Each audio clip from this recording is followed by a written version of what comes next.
Hello and welcome to episode 53 of the world's first Paul Weller fan podcast. I'm Dan Jennings, and 10 years ago I gave up my life dream and career as a radio presenter with one big regret: never getting to interview my hero, the legendary British musician Paul Weller. This podcast exists purely to solve that issue.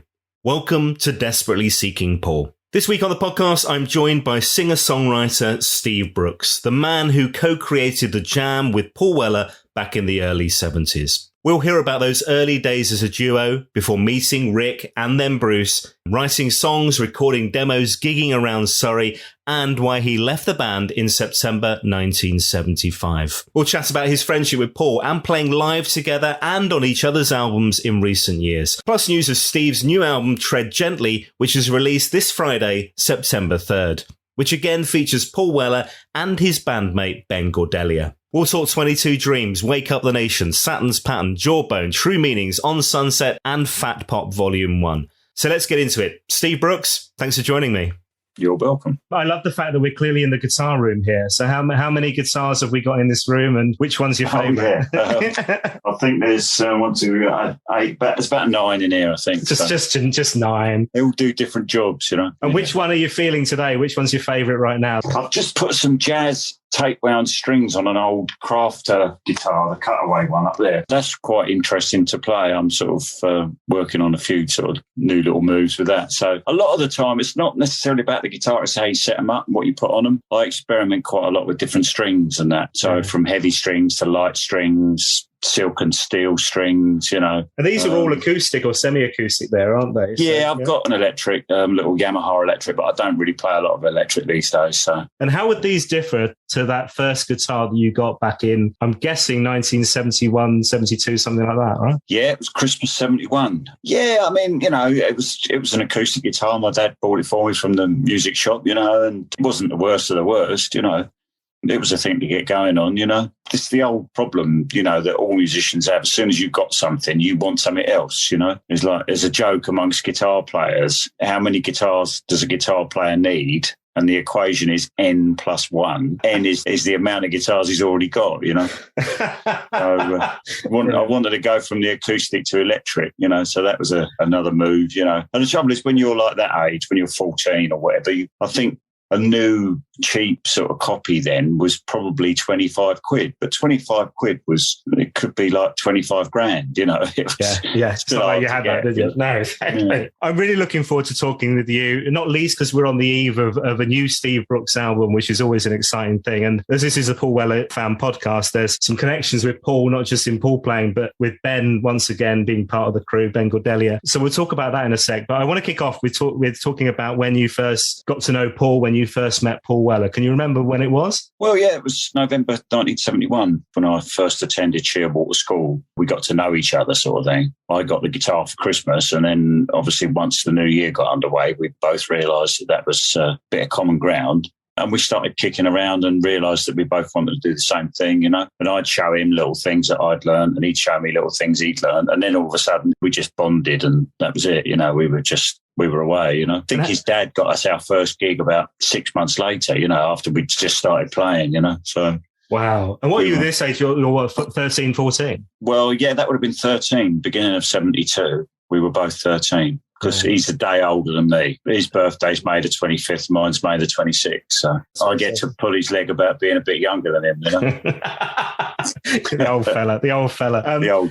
And I remember watching the Into Tomorrow documentary and I think actually it was mentioned on the Jam documentary recently as well, where basically what it was you had was the Beatles Complete book, and you were kind of learning that back to front. But Nicky Weller told us on the podcast that you had a couple of lessons, the two of you, but then we're like, yeah, we know it all now. We're all right. We don't need any more. Was that right? No, I don't think it was so much that. It was just that the guy that was teaching us was a guy that worked in Maxwell's music shop. Ricky Smith, his name was. And he used to play in a lot of dance bands, and he was a proper reading guitar player, you know, and he was trying to teach us to read music. And we weren't really that. It was more, you know, it wasn't really what we wanted, that we were bothered about, you know. He did give us a few pointers, you know, and just this whole sort of idea of one of you playing the rhythm and the other one playing a lead bit, you know. So that sort of got us going. And then the big problem with it is when people say to you, oh, I want to learn the guitar, or what sort of guitar should I buy, if I want to learn. And the most important thing is how much you want to do it. It don't really, at that stage of the game, you need something that's playable, but it's not about having a fancy schmancy guitar. It's about having the will to sit down and practice,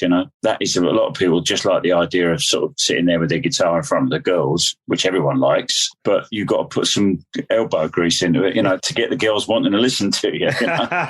Yeah, otherwise you're just an idiot carrying around a guitar that you can't play. Yeah, you're just a guitar owner then rather than a guitar player. So that's incredible. So 6 months later you're getting a gig. And was that Paul and you as a duo? Was that the Jam? Yeah, we started off as a duo. Did it have a name? No, not really. I think the Jam came up fairly soon after we sort of got playing. The first lineup we had another guy, because Paul originally wanted to play bass. We had another guy that was playing rhythm guitar called Dave Waller, who sadly died very young. And, a couple of other drummers before Paul Butler came along, or Rick Butler came along. But he was the one that we sort of gelled with. And then it became a bit of a three-piece. And that was when the Jam name came up.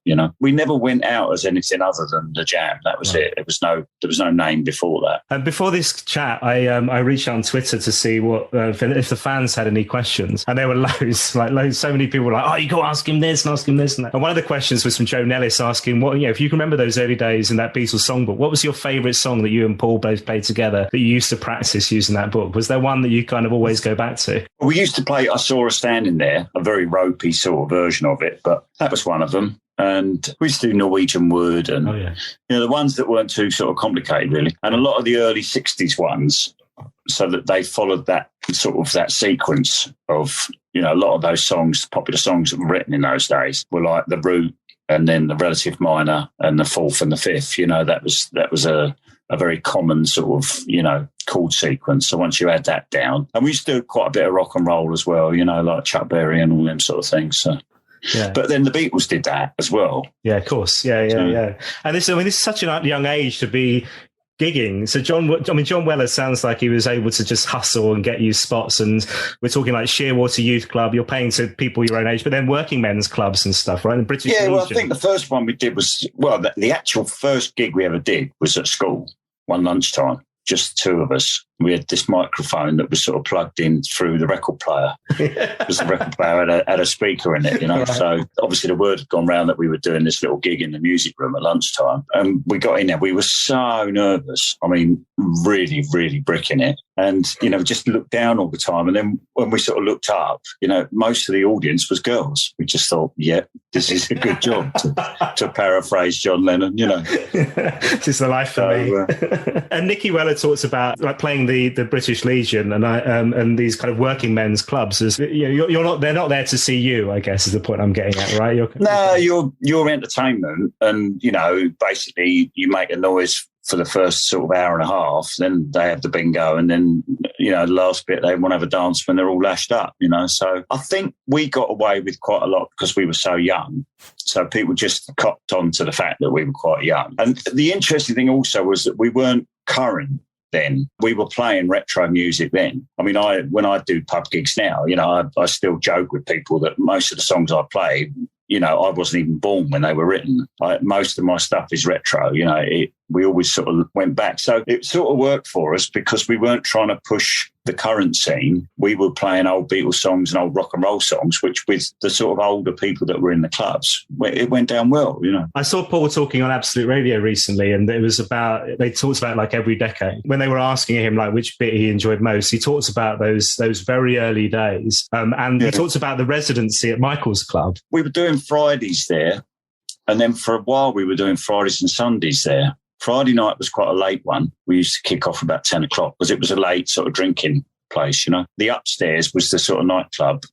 Well, I say sort of night. It was like a late drinking bar, if you like. And they had a sort of gambling den out the back.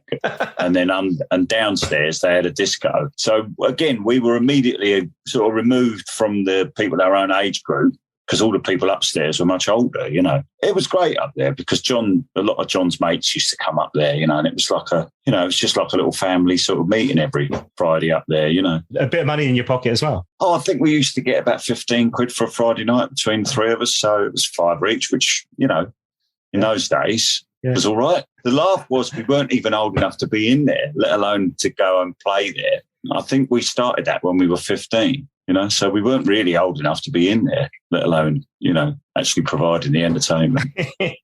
You talked about cutting your teeth and you talked about like putting in the hours, you know, to learn the instrument, the guitar and all that. But that was really, from such a young age to be getting into that and having regular gigs is really important, isn't it? I think getting out and play, because the big problem is you're never ready. And you also, I mean, even now at my age, you never get as good as you want to be. You know, there's always a hill in distance you're trying to climb, you know. I think Paul would probably say the same. So the amount of people at that sort of age sort of say, oh, no, we're not ready yet. We're not ready yet. Well, you're never ready. And you've got to get out there. And it's like now, if I'm doing a gig now, I still get nervous, but it's not about not making mistakes. It's about recovering from your mistakes because everyone makes, you know, obviously people like the London Philharmonic, they don't make mistakes, you know, because that's what they're paid to do. But when you're what would I call it, an instinctive sort of musician, you do make mistakes, and it's about recovering from that. And live playing, it's the difference. It's what I call bedroom players. You know, if you go to an open mic and you watch a bedroom player, if he makes a mistake, he stops and starts again, and then everyone knows he's made a mistake. Whereas if you just crack on, people don't notice the mistake. As long as you keep going, you know, that's the secret. Yeah. The show goes on. What was the gig 1974, November 1974? Didn't you play the local prison? Coldenley Prison, which was a high security joint. I don't know how we got it. It was in the local paper. And you know, and it went down really well. I mean, you know, I think actually Bruce Foxton was with us then. And we only did a short set, probably, I don't know, 20 minutes, half an hour. You know, actually getting in and out of the place was quite a challenge, but all the cons for we were great, you know, so. That's brilliant though, again, at such a young age. Yeah, it was all good experience. And you talked about Bruce, so how did that come about of Bruce joining the band and you expanding to a four-piece? There's a wonderful picture that's on the internet and in your book of you all with these kind of white kipper ties and these black Burton suits and stuff, but when did Bruce get involved? I think we were already into the white ties at that point. I think that might have been one of the main reasons he sort of swerved it on the first go. He came along when we were looking for a rhythm guitarist because Paul was going to move over on the bass because our three-piece lineup was 2 guitars and drums. We didn't have a bass player. And the plan was that Paul was going to move over to bass and Bruce was going to do the rhythm guitar sort of thing. And he was, you know, he was a good singer as well. So we liked that. There was another voice in the band, you know. And he came along, not so much an audition, but he did a sort of, you know, came along to one of our rehearsals and did a few songs and that. And we thought, yeah, he's good. He'll definitely do the job. But he didn't really fancy it. He thought it was all a bit pony for him. He was with a band that was a bit more progressive, you know, and but they weren't doing any gigs, whereas we were out gigging a couple of nights a week, every weekend, you know. So he disappeared for a while and then he came back on the scene. In the meantime, we tried a few other people that never worked out.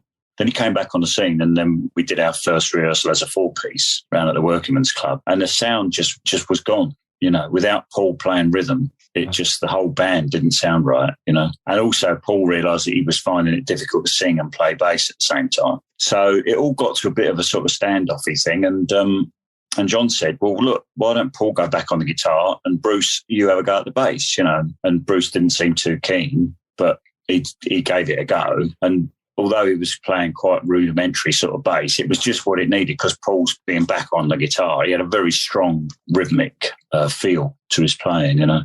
He didn't use sort of light strings and that, you know, when he played it, you know, and that carries on to when you watch him in the Jam. You know, you watch them live, man, they were a powerful band, you know, and that all stemmed from the early days when he was bashing out the rhythm because we didn't have a bass. A lot of his guitar playing was down the bottom end, sort of filling the sound up. And then when you see him sort of later on, he developed that style with the Pete Townsend thing. He was never, if you listen to any of the Jam sort of stuff, he was never like a lead guitar hero. You know, it was always a whole thing. Great. I mean, he really developed a terrific sound. It's really early on that you started recording, and you had like recording sessions and stuff. And I'm guessing again this was maybe John helping to drive it forward and push things. But you were in a recording studio like tail end of 1973, in like Eden Studios, weren't you? Yeah, we started writing songs straight away. As soon as we started playing, we started writing songs. And yeah, I think our first recording was at Kingston. Yeah, it was a song called Blueberry Rock and Taking My Love.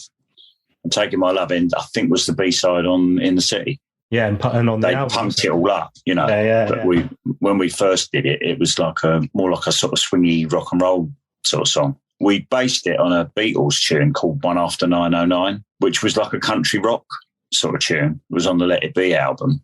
And interestingly enough, that was a tune that Lennon and McCartney had written when they were teenagers, and they'd fished it out and started playing it again, you know. And obviously what happened was after I went, you know, that they carried on playing it, but they just pumped it up, you know, so it all speeded up. You can't imagine as a kid of like 13, 14 of deciding this is the route you want to go in and loving it so much that you're starting to think about it as a career and gigging and you know, and recording, getting into a recording studio and actually recording like an acetate of your songs. It was expensive as well, you know. I mean, in those days, recording studios, you really had to be on the ball because you couldn't waste a minute once you got in there. But we were rehearsing all the time, playing all the time anyway.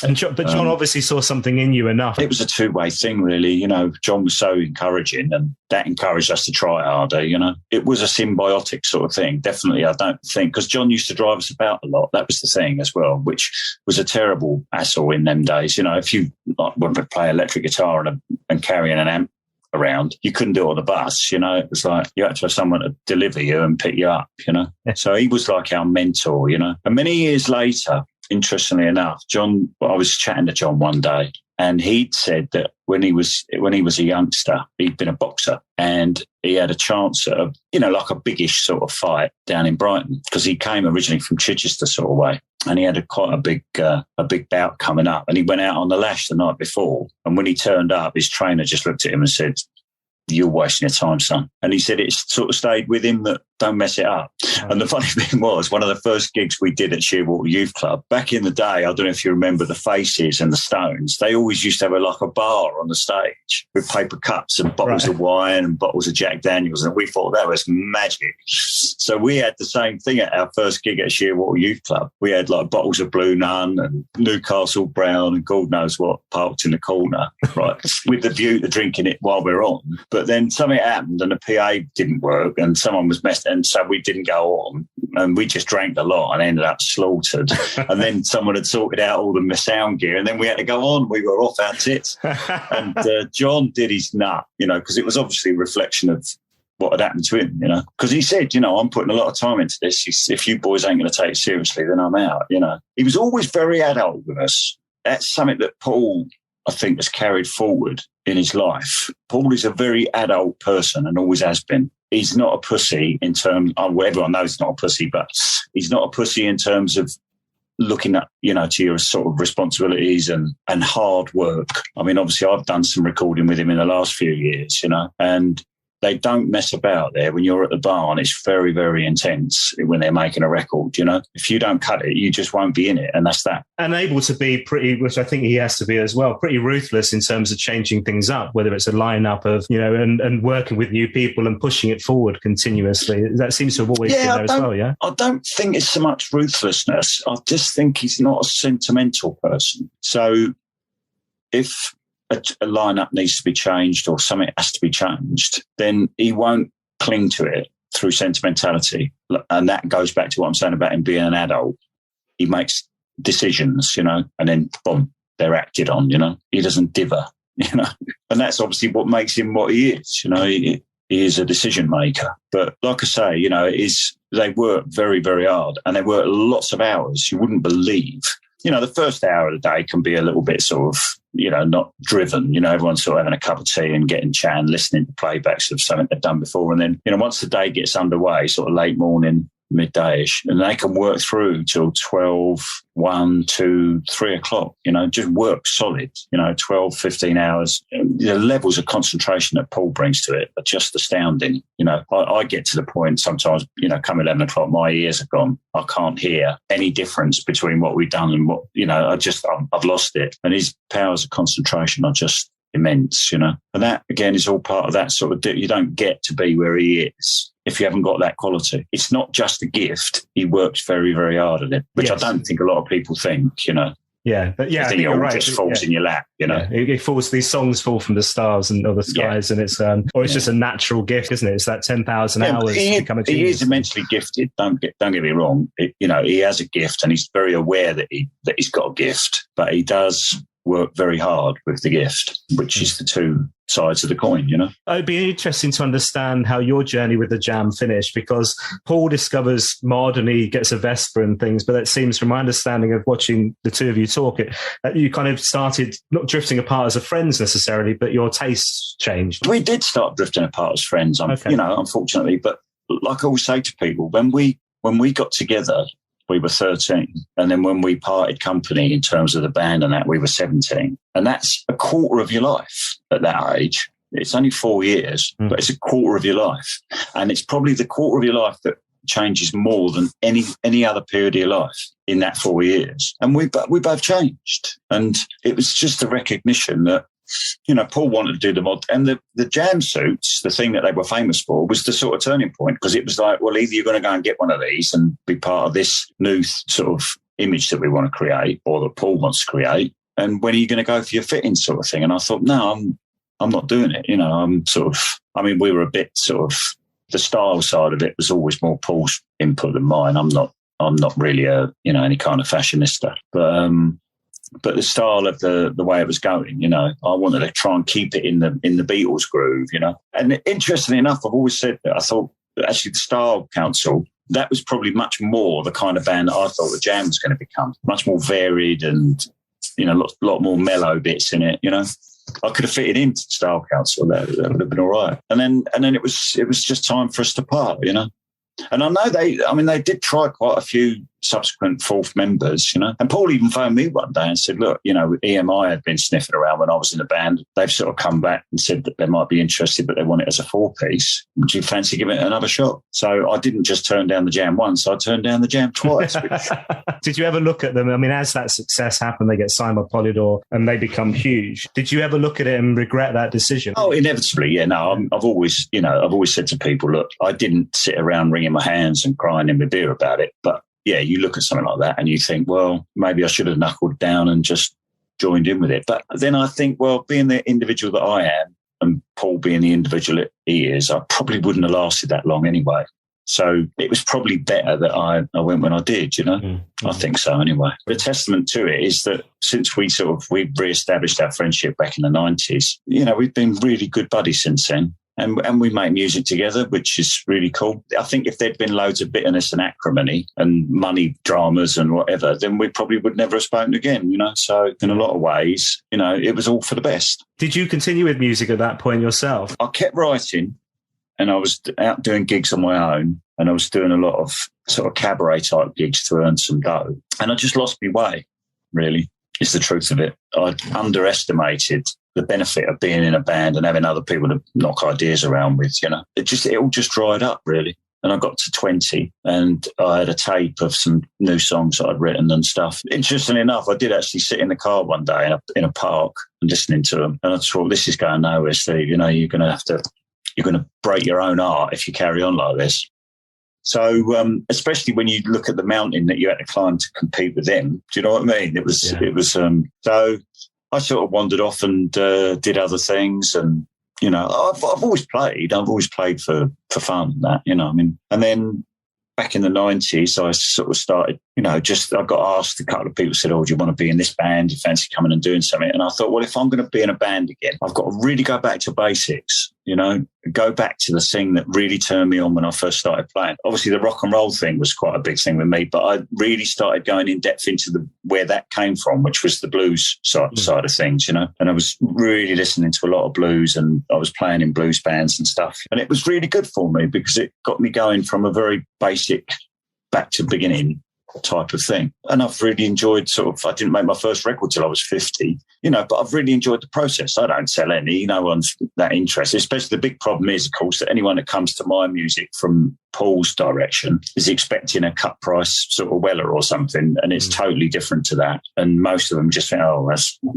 not for me. So that doesn't do me any favours, really. But I've got a few sort of people that tell me that they like a few of my songs, so I'll keep doing them, That reconnection that you mentioned in the 90s, was how did that come about? Was that you reaching out, was Paul reaching out, or just bumping into each other in the street? No, I was approached by the guy that wrote the book, did the Boys About Town fanzine, a guy called Barry Neild, and he contacted me and said, would I do an interview for him? And I said, yeah, I think this would have been about 92.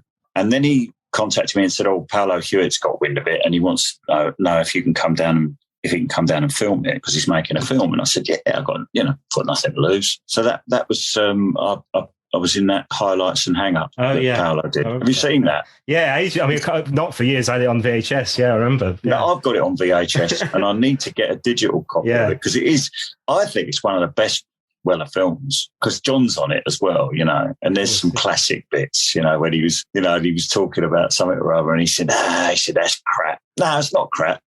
Yeah, it is crap. And it was just quintessential John. When you came back with the album Thankful, it was interesting because this was you back at it as a solo artist and your own songs and stuff. But that was around the same time that Paul was again reshaping the band and Steve White had left, and 22 Dreams was the album that he came up with. And you're on it, One Bright Star. Which you slide guitar, aren't you? Well, it was on a song called One Bright Star. Yeah. He phoned me one day and said, have you got a Spanish guitar? Could you bring it over? Like a nylon string. I said, yeah. So, and he'd never asked me to play on anything before. So I thought, well, it's just, nice. And I think he was, I can't remember the name of the producer that he was with at the time. Simon, was it Simon Dine? And they pretty much got this thing done. And Simon had put a load of sampled mandolins on it. And Paul wanted me to do some Spanish guitar. And I come up with some nice little... I mean, I hadn't had any prep. I didn't know what I was going to be doing. So I just literally sat in the studio and played along with it a couple of times and they chopped a few bits that they liked, and there was a few little... But you can't really hear it. You really, really got to be listening to hear it, in the background. And I think, it was more a sort of just a little nod to me to sort of involve me, which was nice. The lovely thing is, a couple of years later, you're playing live again, which is fabulous, and you're inspired to make music again, which is really cool. But there's this Wake Up the Nation album and Wake Up Woking, which was the local hospice gig in the Leisure Centre, and you supported Paul, which is brilliant. A couple of weeks before, I went to the gigs at the Royal Albert Hall, and Bruce came on stage with Paul because he played. Oh, that's right. Yeah, I was at that one. I mean, the noise was just incredible. But it then happened again at this Woking hospice gig, which was brilliant. But you supported Everyone got Paul. Excited that it was all going to get going again. Yeah, the Jammer back. Yeah. But you supported Paul on that, but then you also played with him, didn't you, on that Woking gig? Yeah, again, he hadn't warned me. He just said, because I'd played a bit of slide on Find the Torch, Burn the Plans. Didn't they play it backwards or something like that? Yeah, they sort of used it and, did a bit of Beatles backwards on it and whatever. So on the night, he said to me, oh, you're going to come on and do Find the Torch, Burn the Plans. And I thought, oh, gee, I mean, I'd done it with an open tuning. I couldn't remember what I played. I didn't have a clue. I hadn't listened to the record to sort of get an idea of rehearsing anything. So, and I thought to myself, you know what, Steve, you can make a real prick of yourself here. So I got on the stage and just kept smiling. I just turned my guitar completely down and just stood there pretending. I borrowed a slide off of Roger, the roadie, and just stood there doing this, and there was nothing coming out. The sound man must have been going potty, but no one knew. That's what Noel Gallagher did on one with Paul on stage, I was told. Did he? Yeah, just turned it right down. Really? I didn't know that. Yeah. And the other funny thing was that Paul got me over. There's a bit at the end where there's a bit of vocal. Paul got me over to sort of sing it with him on the same mic, with his arm around me. As I went towards him, one of the little cut guitar strings on my guitar caught his shirt, and it sort of dragged. And there's a picture of it. It looks like I'm sort of stabbing him with my guitar. It's really weird. Ripping his prized Ben Sherman or something. Yeah. Yeah. No, I don't think it was like it was more like a granddad shirt, But no, it was a good night though. It was good fun. Brilliant. And must have been nice to see everybody back, in like the local town, because I know you're in Camberley now. Is that right? down the road. Yeah, I've lived in Canby for a long time now, yeah. I'm originally from London, and we moved down to Byfleet when I first met Paul in 1971. So I didn't live there before I was 13. And then we moved again, I don't know, 1973. My mum likes to move around a lot. So we moved back up to London at one point, but I kept the thing going with Paul. Used to spend quite a lot of time down at his place, So a lot of people think I'm a Woking boy, but I'm not. I didn't actually go to school there or anything, Right. Oh, interesting. I wanted to talk about Saturn's Pattern, which was another Paul album, and there's a lovely credit for you. I've now finally got my hands on the vinyl, and there's a lovely bit with you in there. Steve Brookes, my oldest China for playing such great slide guitar, it says, and this is these city streets. So how did that come about, and can you remember the session? I didn't play slide on City Streets. I just played guitar on that one, and in the car, I played slide on that. On the City Streets one, I'd been down at the barn and he'd run it past me, and I'd played a little bit on the demo, and he quite liked what I did. And then I think when they came to cut it, he couldn't quite get that feel that I'd sort of got for him. So he gave me a ring, typical sort of Paul at the time. He's a lot better now. But he said, "Oh, are you free this afternoon?" I said, "Well, I can be." He said, "You know what you did on that City Streets?" He said, "Can you come down and do it again?" So I said, "Yeah, of course, And then I don't think it was the same session, but he said about doing some slide on in the car. Again, I didn't know the track. I was just sort of making it up as I went along, really.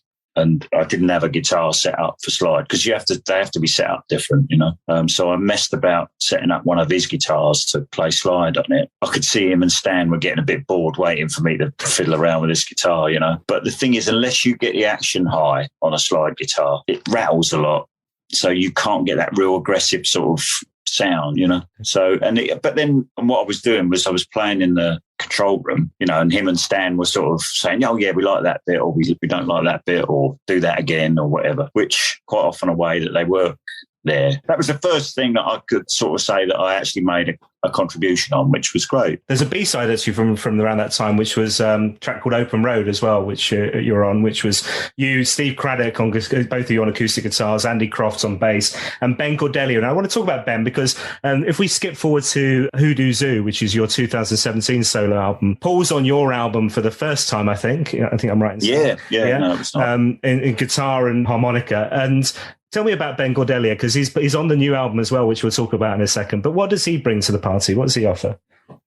Ben is a lovely, lovely fella for a start. And it's so much easier when you're working with people that are amenable, because you can say stuff to him, And he's one of these people that, you can give him a couple of demos and say, well, this is what we're going with, and he might come in with an idea. But if you ask him to change it, like a lot of musicians really get uppity when you try and do that. And he is just so adaptable. He'll try anything. And again, his work ethic, he just, normally we'd try and get him in for a day to do, to overdub sort of percussion and drums on what we'd already done. He just, it just goes on and on and on. If you keep asking him, he'll keep doing it, He's just a diamond, and very, very talented. He comes up with some terrific ideas. I don't know if you've heard on Hoodoo Zoo, there's a track, it's an instrumental called On a Freak. It started off as a sort of little John Lee Hooker riff. And what I tried to do was introduce like an African sort of theme to it to make the link between John Lee Hooker and like the Ali Farka Touré kind of vibe, And so I'd done it as a guitar solo with just a foot stomp, just doing a straight foot beat and a drone on the bottom E string, and doing this thing as a sort of African thing. And I'm not joking, Ben came in and just transformed it. The stuff he's got on there, we had cicada sort of sound at the beginning and at the end, and the whole idea was it was like a troupe of African spice traders or something like that, going along this dusty road, and you can hear them coming in there's a bit you can actually see the witch doctor dancing around, with what Ben's doing. It's magic. It's really, I was really chuffed with that. That's one of the best bits of thing I've done. So if you get a chance, have a listen on Spotify to On a Freak. It's on Hoodoo Zoo. He's really great to work with. So this was recording at Black Barnes. You've got Weller's HQ, the studio. Charles Reese, the engineer, Paul's engineer, is working with you as well. And Paul plays on a couple of tracks. So I think I'm right in saying it's guitar on a track called, and I'm going to mess the pronunciation of this up probably, but Amala, is that right? I don't know the proper way of pronouncing it. But that's how you Amala do it. is near enough, yeah. Yeah. And then there's a track called Looking at the Monkeys, which is great, which Paul's playing harmonica on as well. Is that right? Yeah, that was really strange because we'd sort of pretty much done that one, and Paul was in the studio that day, and I was about to say to him, "There's in the instrumental bit, if you could do a bit of harmonica, it might sound really good." And as I was about to say it, he was out in the studio hunting through his harmonicas. It was real, like, spooky sort of thing. Like he'd read my mind. They use this expression down the barn, serving the song. They don't want heroes. They don't want heroic master musicians. They want people that serve the song. And that is how the ethos of it is. You go in to serve that song. Anyone who went down there and started overplaying, they just wouldn't use it. It's just not their thing. So that was one thing that we sort of got into this idea that if he could find something that he felt comfortable with, just do it. Like on Amala, he plays the guitar solo, and he just sort of sat, and he also did a couple of little bits of cymbal, and he put some other chords on it, sort of laid some chords on the top of it, some major sevenths. Where I was playing minors, he laid some major sevenths over the top, So I was pretty pleased with that one. There's a guy called The General. I don't know if you know The General, Steve Trigg, who is from the Stone Foundation. But he talks about Paul being like an artist who's kind of just adding brushstrokes, these little touches, build up and build these layers, which was a lovely analogy. There's a couple of albums which are really important, I think, for the past few years. There's Jawbone and True Meanings, which Paul's back playing really acoustically, Hannah Peel's orchestration and stuff. And there's the track Bottle that you're on and you play on Mayfly. But there's also, you played live with Paul at Christmas 2018, the Union Chapel. And I'm hoping he gave you notice of this because you seem to know the song, so he must have done. But the thing about it is, like I say,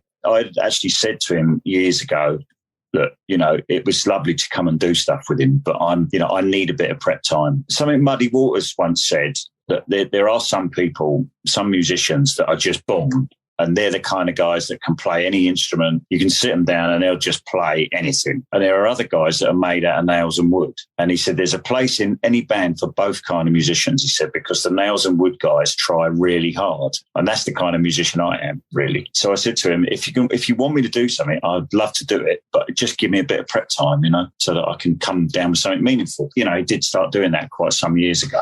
Yeah, so with the Jawbone thing, he had an idea of what he wanted me to play, and I came up with something else. And unfortunately, I didn't use it in the film, Story of My Life. It was on the record, but they didn't actually use it in the film. Yeah, it was a good little tune. It was only I think it's quite a short tune, because obviously it was made for a film, for a section of the film, which they didn't actually use in the end. But have you seen that film? Yeah, I thought it was a good movie. Yeah, I enjoyed it. I thought it was bloody great. When it first started, because we went up to the premiere up at the Film Institute and that, and when it first started, I thought, another boxing film, and it's more of a film about addiction. Yeah. It's heartbreaking at times, isn't it? It's heartbreaking. Johnny Harris, I thought, was fantastic in it, and he wrote it as well, so. Yeah, there's that whole bit where he's in the I think it's the job centre or the dole office trying to get his money and stuff, and you're just like, man, this is heartbreaking. So, and there was another bit where he's down by the river and he's got a half bottle of vodka. He's on the verge of having to sort of knock it on the head, the boozing and that, and you're thinking that he's going to do the Sylvester Stallone moment. He's going to get the bottle and symbolically throw it in the river, and that's going to be the end of it. But he didn't. He did what an alcoholic would do. He hid it so that he could go back and find it. And I thought that was genius. I just thought, that's addiction. That's what an addict does, I thought it was a brilliant movie. Well, I'll tell you what, you had the best opening line of a gig ever, Union Chapel. Can you remember what you said when you opened the concert? Oh, yeah. But again, I sort of rehearsed it. I sort of thought, we're playing in a church, because everyone thinks he's, the Messiah. I thought, I can't resist that Monty Python line, He's not the Messiah. I couldn't do the Terry Jones voice, But the trouble was, I delivered, I said, don't get confused by the surroundings, he's not the Messiah. And everyone started laughing. So when I actually delivered the punchline, he's a very naughty boy, it sort of got drowned out a bit by the... it's very amazing.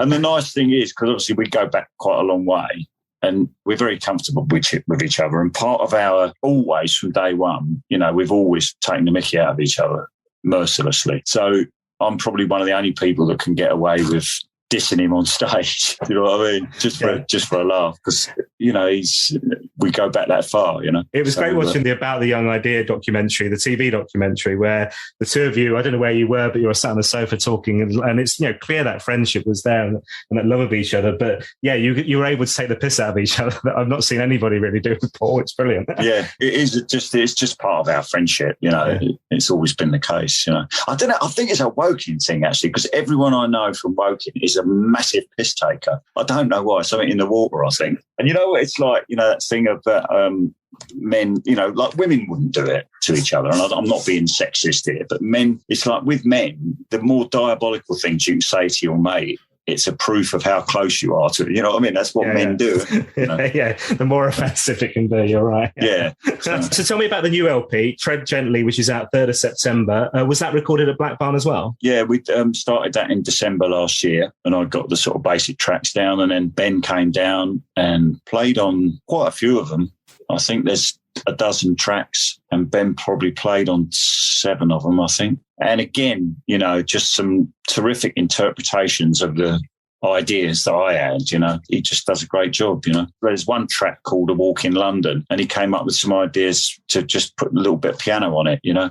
And it just sparkles, you know, it's brilliant. Is there a theme to this one? Are the songs connected anyway? I think only in as much as, because of the lockdown and I wasn't gigging, I'm sort of used to the fact that I tend to gig in a noisy environment. So my singing style tends to be quite balls out. And because I was mostly singing at home quietly, I thought I'm going to try and use that on the new record. So I'm singing much more lower register and just singing very quietly. And it was sort of a bit of a revelation for me that it worked, because it's a different quality in your voice, you know. And there is a song on the album called Tread Gently Through This Earth, which is just a solo one with just guitar and vocal. And it's just about, I think a lot of the songs are about just being kinder to the environment and to each other, and to try and reduce our footprint, both spiritually and environmentally, and, you know, just treading gently through the earth, you know. And I think there's a few of the songs that sort of correlate with that idea. There's one song on there called Meantime, which I was inspired by a book I read about 2 kids in the Second World War. One was a Jewish kid and one was a Polish Catholic kid. And they were best buddies, you know, about 10. And when they were inevitably separated, they had a photo of the pair of them, and they tore it in half and kept each other's half so that it would be like a little talisman, so that one day they'd put the picture back together. And inevitably, because the Jewish kid never did make it, so they never did put the picture back together. And the song is about, I think probably a lot of people might think it's about COVID or something, but it was written back when COVID was a bat's cough, you know. Those were the days. It's about people that are separated by conflict. And I think that's a really sort of universal theme. So again, it's about that sort of like the gentler side of life. I think also it's an age thing. You know, when you get older, you tend to sort of reflect on certainly some of the things you've done yourself, which you may not be proud of, and just the state of the world, you know, and it's in a mess, isn't it? Yeah, I've got really young kids, but you kind of go, Christ, what have I brought them into, you know? I know, yeah, I think, you know, I would be terrified now bringing kids up in this world, you know. There's just so many issues, big issues, you know. It is terrifying. So that is the sort of, if there is a theme to the album, it is just about treading gently in your life, you know. Paul was around. Is Paul on the album? Paul came down. I'm just trying to think. We did the first session, which was a 3-day session, getting the tracks down, and then Ben came down. And I think there was a bit of an overlap. Paul was down for a couple of days, sort of listening to it, and, I've got an idea for that one, and I've got an idea for that. And only small parts, but there's one song on there called In November, which is probably my favourite track on there. It's quite a jazzy one. I had this little idea for a little solo in the middle, and I didn't know what it was called. I described it as the little keyboardy thing that you breathe into. And they said, that's a melodica. I said, yeah, that's it. I said, have you got one of them? So they said, yeah, we've got 2. He said, you can have a choice. Anyway, he got one out, and he started playing, and he just worked out this little solo in the middle of this song. I'm not joking. It's just magnificent. It really is good. So I'm chuffed with that. He played guitar on another one. He played Farfisa organ on another track, which I said to him at the time, so I'd love to put strings on this. It's a sort of sad song about a guy sort of walking along a lonely beach, It's called Beachcomber, a guy of a certain age that's got a lot of regrets in his life, and it's a sad song. And all the things that he finds there are sort of metaphors for what's going on in his life. And I said to Paul, I'd really love to have strings on this, but I just can't afford it to get it organised. And he came up with this little line, some little lines on the Farfisa. And I said to him afterwards, I said, that just makes it even sadder. It's really good, really. I was chuffed with that, what he did on that one. Oh, yeah. And another one, he just did some Hammond organ. And it is just literally the main chord, but it just comes up and then it's great. Again, it goes back to that sort of serving the song. He just comes up with little ideas and just gentle brushstrokes, Oh, brilliant. I can't wait to hear this. It sounds fabulous, I have to say, mate. Yeah, no, I'm pleased with it. So, yeah, but I'm pleased with all of them. No one else ever seems to cop on for them. But have you got the actual thing in your hand yet? Have you had your copies through? Or? Yeah, I've actually got some now, yeah. Nice, there you are. Look at that. Yeah, and it comes out on September the 3rd, so it'll be on Spotify and all that, iTunes and whatever. So I think I'm up to about 23 listeners on Spotify now, so I'm going to be international before long. There's, you've been down to Blackburn quite a bit recently, and I'd love to talk about how you view Paul's career now and what he's achieved. This is one of the questions actually that came through on Twitter. Sean Wilson, when you look at what Paul has achieved, what do you think? And I'll throw in the fact that you're on Sunset, you're on Fat Pop, and this is, actually, you talk about being able to play in the Style Council. You kind of have, in a way, on Sunset, Walk-In. Mick Talbot's on the Hammond. Did you play together, or were you there separately? No, unfortunately not. No, I've met Mick a couple of times, and he's a very gentle soul. He's very quietly spoken, and seems like a really nice guy. But I wouldn't say I know him. It's fabulous to be able to say that you played on a #1 album. For someone, because I don't consider myself, I'm not a professional musician. I call myself a lucky amateur. So to be on something like that, it's great. On the Sunset, the track Walk-In, and then on Failed on Fat Pop, which was actually on the Japanese version of On the Sunset, but also on the the UK version of Fat Pop recently. But you were slide guitar on that, and that was written after a huge row with Hannah, which is what Paul said in Mojo magazine. Did he tell you that? Did you know about that? I didn't know that. No. Yeah. I did actually play on Ploughman as well. I played some slide on Ploughman, but I didn't get credit on that. Sometimes they just don't. You just get forgotten about, sort of thing. Ploughman was on Sunset. It's quite a good tune as well. I like it as a tune. You get the impression, because they're layering everything up, maybe they're forgetting where they're getting all the bits from. Yeah, a few final questions for you. Did you go to the Jam exhibition? Oh, Somerset House. Yeah, I did actually. Yeah. How was that, looking back at some of the? Because there's some proper early stuff that you were involved in that, wasn't there? Yeah, it was great. Yeah, it was because we went on the opening day. It was quite busy. Paul and I talked about going back up there together on a quiet day, just sneaking around there on our own, but we never got round to it. But no, it was great. It was well done. I thought it was really good. Yeah. And obviously the film was a sort of spin-off from that whole thing, because Nicky and Den Davis and whatever sort of organised it. I have two final questions for you. This has been so brilliant, Steve. Thank you so much for your time, man. You're allowed one Paul Weller song for the rest of your life. It can be the Jam, the Style Council, or solo. What one would it be? Well, I have to say that out of all his career, my favourite stuff is the solo stuff. Again, I'm not really much of a favourites kind of person, because it's all a bit apples and oranges, But there is one particular song which always breaks my heart when I listen to it. It's Time Passes from Stanley Road. Oh, yeah. I think it's just a beautiful sentiment, And like I say, he's not a sentimental person, but I think it was about the fracture of his marriage with DC Lee, I'm guessing, I don't know for sure. And I just think some of the imagery that he comes up, it's just brilliant. He does it for me on a lot of his stuff, when I don't like all his stuff, I've often said, a lot of the avant-garde stuff sort of goes over my head a bit, but when he nails it, I just think he's so soulful, and he's a genius, that's it really. National treasure. And makes a good cup of tea from what I hear as well, which is always nice. Well, I wouldn't go that far. Final question for you then. The purpose of this podcast is to talk to amazing people like yourself, so thank you so much. But it's also for me to get that interview with Paul that I never managed in my radio career. If it happens, what do you think I should talk to him about? Is there anything that I should ask him? The point about it is that I shouldn't think there's too many questions that he hasn't already been asked, I would say, sometimes I think if you try and dig too deep into him, I don't think he likes being psychoanalyzed. So when people I've often noticed in interviews when people try and dig under his skin and find out, what makes him tick, I think he tends to sort of back off from that, you know. So whilst I don't think you need to be, I think you've got to realise with Paul, it's all about the music. So if you keep it music focused and demonstrate the fact that you have listened in depth to whatever it is that you want to talk about, then you'll get a lot more respect from him for that. I think that's probably the main event, because that is his only thing. You know, he doesn't, I mean, I saw him on Jonathan Ross a little while ago, and, you know, and he was chatting and being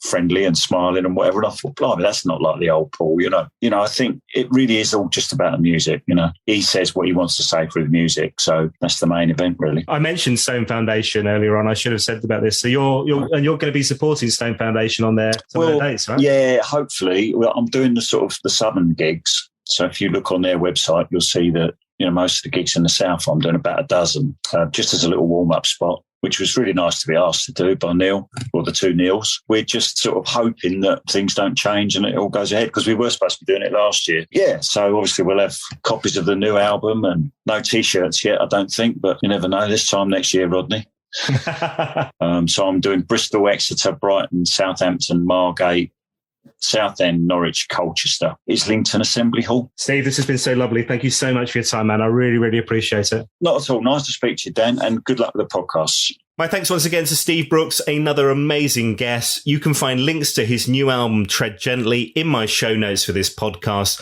or directly on Amazon, and check out loads of links that I put there in the show notes for various different releases, YouTube videos, and stuff like that too. Now, next week, we dive into the albums of The Jam with author Sean Hand, the man behind the book Pop Art Poems, The Music of The Jam. Make sure that you subscribe or follow wherever you get your podcasts. Leave a review. It really does help us to find new listeners. And please do share this episode of the podcast on your social media channels. If you like it, you can even buy me a coffee. Get in touch on Twitter @WellerFanPod, or on Instagram and Facebook. It's Paul Weller Fan Podcast. I'll see you next time.